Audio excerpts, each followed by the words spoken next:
नमस्कार सभी को, आपका स्वागत है आपके अपने चैनल पीसी फार्मा में।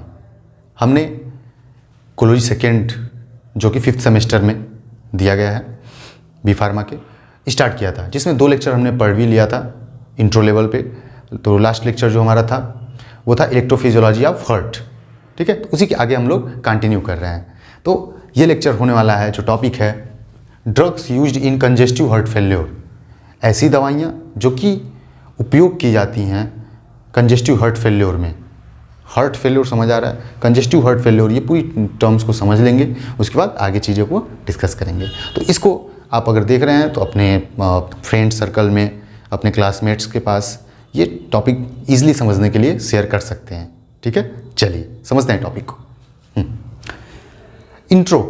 इंट्रो में हम इस टॉपिक से संबंधित चीज़ें जान लेंगे, ठीक। तो इंट्रो में देखो पहले CHF के बारे में जान लेते हैं। कंजेस्टिव हार्ट फेल्योर एक ऐसी अवस्था है ना हमारे हृदय की, जब ये हमारे शरीर को जितनी मात्रा में ब्लड की आवश्यकता होती है उतना पंप ना कर पाए, ठीक है।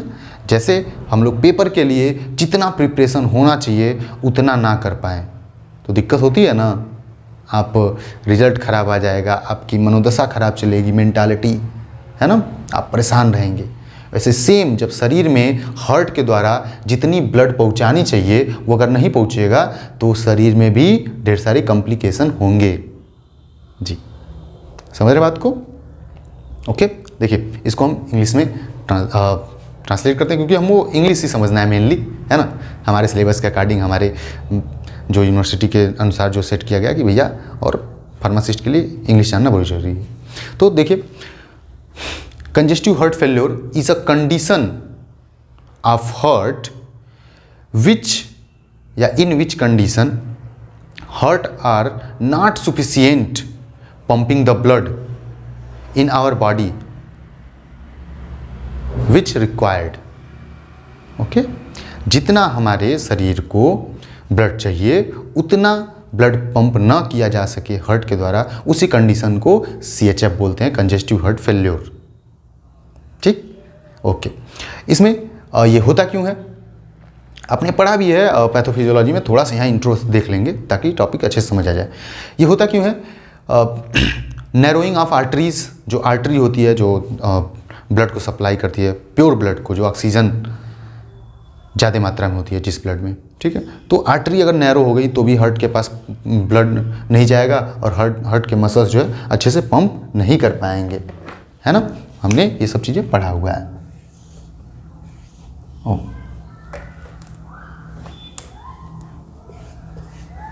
है ना, ऐसे नीचे वेंट्रिकल है, ऊपर आर्ट्रियम है। तो अगर इस मसल्स में भी आर्टरी के द्वारा, ये जो हार्ट के मसल्स हैं इसमें भी अगर ब्लड नहीं पहुंचता है तो हार्ट प्रॉपर काम नहीं कर पाता है, ओके ना। जैसे आप पेपर में सही समय से नहीं पहुंचेंगे, सही चीज़ें नहीं याद रखेंगे तो आप प्रॉपर वर्क नहीं कर पाएंगे। अब 3 घंटे कम और जितनी मात्रा चाहिए पढ़ाई की उतना आप नहीं किए तो कैसे काम कर पाएंगे, है ना। तो आर्टरी अगर पतली हो गई है तो भी CHF होगा, है ना। दूसरा, हार्ट मसल्स से रिलेटेड डिजीज़ या फिर उसी को कार्डियोमायोपैथी बोलते हैं। कार्डियोमायोपैथी हार्ट्स के मसल से संबंधित डिजीज़, अगर उसमें कोई मसल्स में बीमारियां हो गई हैं जो प्रॉपर संकुचन, कंट्रैक्शन और रिलैक्सेशन जो बोलते हैं वो ना हो पाए तो भी दिक्कत है, CHF हो जाएगा, ठीक है। कार्डियो या फिर कार्डाइटिस बोलते हैं, जब हार्ट के वाल्व, ये वाल्व जो होते हैं यहाँ पे बाइकस्पिड और ट्राइकस्पिड वाल्व होते हैं, इसमें जब सूजन वगैरह हो जाए तो कार्डाइटिस बोलते हैं, तो उसके वजह से भी CHF हो जाएगा, है ना। और क्रोनिक लंबे समय से कोई भी बीमारी चल रही है तो भी CHF हो सकता है, ठीक है। आपने डिफिनीशन समझा, उसके काज समझे और सिम्टम क्या क्या आएंगे। फैटिग्यू, मूर्छित होना, थकान होना, ये सब चीज़ें होंगी, क्योंकि जब ब्लड पहुंचेगा ही नहीं पूरे शरीर में तो ऑक्सीजन की मात्रा भी कम हो जाएगी, पोषण भी नहीं मिलेगा तो शरीर हमारा लेजी होगा, चक्कर आएगा, ये सब चीज़ें होंगी। ब्रेन के पास भी नहीं पहुँचेगा भैया, है ना। ओके, ठीक है। और क्या, फैटिग्यू हो गया। दूसरा, वेट लॉस भी हो सकता है, शॉर्टनेस ऑफ ब्रेथ होगा, सांस नहीं प्रॉपर हम ले पाएंगे। ये 3-4 चीज़ें होंगी। इडिमा हो जाएगा या स्वेलिंग बोल सकते हैं। इडिमा का मतलब होता है एक्युमुलेशन ऑफ फ्लूइड, जैसे पैरों में, हाथों में ऐसे सूजन हो जाए पानी भरने की वजह से, तो उसी को इडिमा बोलते हैं। Oedema, OEDEMA, oedema is a condition in which accumulated the fluid in our body.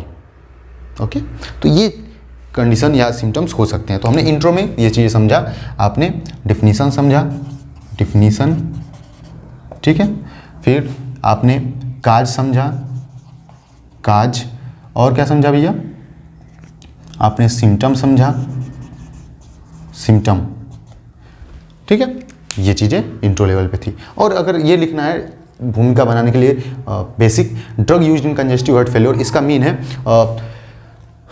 those type drug which are used in the treatment or manage the CHF condition is this condition or this type drug we can see these category drug are used in the congestive heart failure। ये सब चीज़ें थोड़ा सा आप सुन के रफली भी लिखना शुरू करिए, जिससे आप खुद को ब्रेन वर्क किया, आपने लिखा, स्पेलिंग लिखा, ये सब चीज़ें जो मैं सेंटेंसेस बोल रहा हूँ तो आप और बेटर हो पाएंगे। ठीक है, देख देख के बस नोट से लिख लेना थोड़ा सा कम आपके लिए बेनिफिशियल है। ओके, ठीक है। अब आते हैं अगली चीज़ें, कोलोजी पढ़ रहे हैं तो आप क्लासिफिकेशन पढ़ लेंगे, फिर क्लासिफिकेशन के अकॉर्डिंग एक एक दवाई या फिर कुछ दवाइयों का हम उठा के जो है उनका मोड ऑफ एक्शन या फिर mechanism of action, pharmacological action, pharmacokinetic use, है ना, एडवर्स इफेक्ट, ये सब चीज़ें पढ़ लेंगे। चलिए क्लासिफिकेशन देखिए बहुत सिंपल है, दो टाइप का है। क्लासिफिकेशन ऑफ CHF, आप हेडिंग डाल सकते हैं पूरा।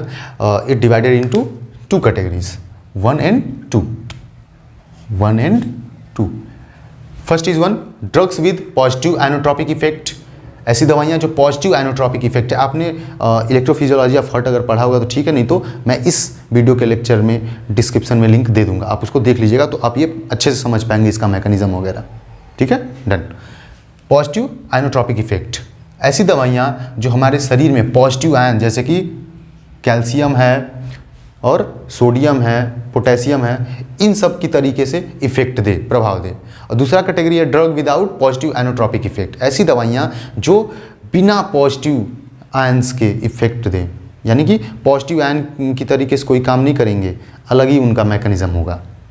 ओके, हाँ, जैसे हम लोग कुछ पढ़ते हैं तो किसी का लिख लिख के पढ़ने का तरीका है, किसी का इसे पढ़ लिए याद हो गया तरीका है, किसी ने सुन सुन के याद कर लिया, सबका अपना अपना तरीका है काम करने का भैया। ओके ना, ठीक है। तो दो कैटेगरी है मेनली, पॉजिटिव और विदाउट पॉजिटिव। ठीक है, आप इलेक्ट्रोफिजियोलॉजी ऑफ हार्ट जरूर देख लीजिएगा अच्छे से समझने के लिए, समझना ही है। पापा मम्मी हम लोगों को समझ रहे हैं, हम लोग की फ्यूचर के बारे में कुछ समझ रहे हैं, सोच रहे हैं, तो हमको भी टॉपिक समझना है, बस पास होने के लिए मत पढ़िए। पहला है इसमें फर्स्ट जो कैटेगरी है, इसमें देखिए 3 टाइप्स के हैं मेनली, कार्डियक ग्लाइकोसाइड, दूसरा है बाईपायरिडीन या फिर फास्फोडाइस्टरेज इनहिबिटर, और तीसरा है बीटा एड्रेनर्जिक एगोनिस्ट। ये यहाँ पे मैंने क्रॉस किया, इसका मीन आप समझ सकते हैं कि इनहिबिट मतलब रोकना, है ना।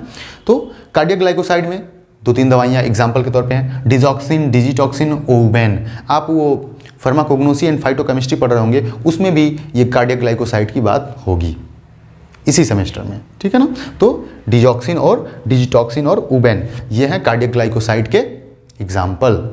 ग्लाइकोसाइड जैसे कि आपने पिंक कलर का वो देखा होगा, फूल वगैरह आते हैं और अलग अलग हैं, थोड़ा सा आप कोग्नोसी में पढ़ लेंगे वो चीज़ें, यहाँ पे बस समझते हैं। डिजॉक्सिन, डिजिटॉक्सिन और ओबेन, ये 3 दवाइयाँ हैं कार्डियक ग्लाइकोसाइड में, 3 दवाइयाँ, डिजॉक्सिन, डिजिटॉक्सिन एंड ओबेन। आप सुन सुन के लिखते जाइए। बाईपायरिडीन या फास्फोडाइस्टरेज इनहिबिटर, इसमें देखिए ये तीनों कैटेगरी जो है ना, ये पॉजिटिव इफेक्ट ही देंगे। अगर मैकेनिज्म ऑफ एक्शन हम इन तीनों में से किसी एक का भी समझ लेंगे तो किसी भी ड्रग का पूछ दे पेपर में, आप लिख लीजिए प्रॉपर। ठीक, इसमें क्या है, एमरीनोन और मिलरिनोन। फास्फोडाइस्टरेज इनहिबिटर में है एमरीनोन और मिलरिनोन। ठीक, उसका तीसरा है बीटा एड्रेनर्जिक एगोनिस्ट। एगोनिस्ट और एंटागोनिस्ट आप फर्स्ट कोलोजी फर्स्ट में ही पढ़ चुके हैं, 4th सेमेस्टर में। एगोनिस्ट मतलब जो एज इट काम करे और बढ़ाए, सपोर्ट करे, और एंटागोनिस्ट उनके उल्टा काम करे। तो बीटा एड्रेनर्जिक ये आपने पढ़ा है, ऐसी हमारे नर्वस सिस्टम का ये भाग है जो हमारे हार्ट बीट या किसी भी वर्क को बूस्ट करता है, बढ़ाता है ना। तो जब हमारे कंजेस्टिव हार्ट फेलियर में क्या दिक्कत हो रही है, उसमें क्या हो रहा है, प्रॉपर ब्लड पंपिंग नहीं हो पा रहा है, तो हमें उस समय वर्किंग बढ़ा देंगे तो ये चीज़ें काम होने लगेंगी। तो इसमें दवाइयाँ आती हैं डोबुटामिन और डोपामिन, 3 चीज़ें थी, कार्डियोग्लाइकोसाइड, बाइपैरिडीन और तीसरा है बीटा एडिनर्जिक एगोनिस्ट। ठीक है, ये तीनों चीज़ें आपने पढ़ लिया। दूसरा टाइप है, इसमें 3-4 कैटेगरीज हैं, पहला, दूसरा, तीसरा, चौथा। तो इसमें क्या है, अब हम पॉजिटिव इफेक्ट नहीं देंगे, यानी कि पॉजिटिव आयंस का कुछ खास रोल नहीं है, अलग चीज़ें हैं। डायूरेटिक्स, डायूरेटिक्स का मीन आप समझते होंगे या फिर नहीं समझते हैं तो हम समझ लेते हैं। डायूरेटिक ऐसा है, यूरिन से संबंधित शब्द है ये, ऐसी दवाइयाँ जो यूरिनेशन को बढ़ाएं, क्योंकि अभी मैंने लक्षण भी बताया इडिमा, जब प्रॉपर ब्लड पंपिंग नहीं होगा तो हमारे शरीर में पानी भरने लगता है, मसल्स के पोर्शन में, ये हाथों में, पैरों पे, मुंह भी सूजने लगता है बहुत लोगों का, हृदय संबंधी जो पीड़ित होते हैं पेशेंट, है ना। तो उसमें डायूरेटिक दिया जाता है जो कि थायाजाइड होता है और फ्यूरासेमाइड होता है, 2 दवाइयाँ उसमें एग्जाम्पल है। एंजियोटेंसिन एंटागोनिस्ट, एंटागोनिस्ट मतलब रोकने वाला, एंजियोटेंसिन ये जो है किडनी संबंधित बात हो रही है, एसीई इनहिबिटर और लोसार्टन, ये 2 दवाइयाँ हैं इसमें। बीटा एडिनर्जिक एंटागोनिस्ट जिसमें मेटोप्रोलॉल और बिसोप्रोलॉल, एटनोलॉल, ये सब दवाइयाँ आती हैं इसमें। ठीक है, वेजोडाइलेटर, वेजल्स को जो डायलेट कर दे, नसों को जो फैला दे, जिसकी वजह से ब्लड जो है तेज और ज़्यादा मात्रा में सर्कुलेट होगा और अच्छे से हार्ट काम करने लगेगा। ठीक है ना, ये है, इसमें आता है नाइट्रेट्स और हाइड्रोलाजीन एक्सेट्रा। ठीक है, ये था आपने क्लासिफिकेशन देखा, diuretic, angiotensin antagonist, beta adrenergic antagonist और वेजोडाइलेटर्स। ठीक है, ये था पूरा क्लासिफिकेशन और ये सब चीज़ें। और ये एक बात जानते रहिए, हार्ट फेल्योर का मीन ये नहीं होता है कि हार्ट्स जो है काम करना बंद कर दिए। हम पेपर में फेल होते हैं तो ऐसा थोड़ी है कि हम पढ़ना छोड़ देते हैं या फिर हम नॉलेज लेना बंद होते हैं। हाँ, एक ऐसी अवस्था आती है कई बार कंटिन्यूअस जब चीज़ें हो जाती हैं तो फिर हटो, हमसे नहीं हो पाएगा।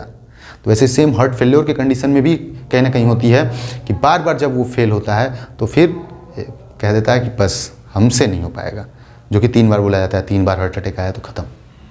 समझ रहे बात को, ये चीज़ें हैं। तो ये था पूरा इंट्रो क्लासिफिकेशन ऑफ CHF, और इसके बाद हम अगले लेक्चर में इसके बारे में और चीज़ें पढ़ लेंगे एक ही लेक्चर में। इसमें से कार्डियोग्लाइकोसाइड में से किसी एक का मैकेनिज्म ऑफ एक्शन और यूजेज वगैरह, और इसमें से किसी एक का पढ़ लेंगे और ये टॉपिक ख़त्म हो जाएगा। Drugs used on the CHF या used in the CHF। Okay, ठीक है, आप लोग पढ़ते रहिए और अगले वीडियो लेक्चर में हम मिलते हैं। बाय बाय, टेक केयर, और like, share and subscribe PC Pharma। Okay, good day.